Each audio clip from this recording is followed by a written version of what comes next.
వరలక్ష్మి శరత్ కుమార్ హీరోయిన్గా నటించిన శబరి సినిమా ఈరోజే రిలీజ్ అయింది. ఇది కూతుర్ని కాపాడుకోవడానికి తల్లి చేసే ప్రయత్నంగా ఈ సినిమాని తీర్చిదిద్దారు. ప్రేమించి పెళ్లి చేసుకోవడం, ఆ తర్వాత మోసపోయి విడిపోవటం, కూతురు గురించి తండ్రి తనకే కావాలంటూ కోర్టులు మెట్టెక్కడం, ఇవన్నీ చాలా సాధారణంగా ఉన్నాయి కథా కథనాలు. ఎక్కడ ఎంగేజింగ్గా లేవు. దానికోసం ఏదో ట్విస్ట్ లాగా ఒక సైకో క్యారెక్టర్ని పెట్టి వాడు తన కూతురే నాకు కావాలంటూ కొంచెం చికా చేయడం, ఇలాంటి అవి ఇవి పెట్టారు. బట్ కథా కథనాలు ఏ రకంగా చూసినా కానీ చాలా డిసప్పాయింటింగ్గా ఉన్నాయి. తన నటనతో వరలక్ష్మి శరత్ కుమార్ మాత్రం చాలా వరకు మెప్పించడానికి ట్రై చేశారు. కొత్త డైరెక్టర్ ఏమంత ఎంగేజింగ్గా మాత్రం సినిమా తీయలేకపోయారు. ఈ సినిమా మనం ఇచ్చే రేటింగ్ వచ్చి 5కి 1.5.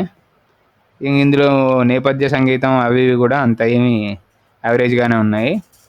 అక్కడక్కడ కొన్ని ట్విస్టులు బాగున్నాయి, ఇంకా అంతే. అంతమించి చివరిగా చెప్పుకోదన్నది ఏంటంటే, శబరి కూడా ఓటీటీ లాంటి ప్లాట్ఫామ్స్లో చూడడం బెటర్. థియేటర్కి వెళ్ళి చూసేంత గొప్పగా అయితే సినిమా లేదు.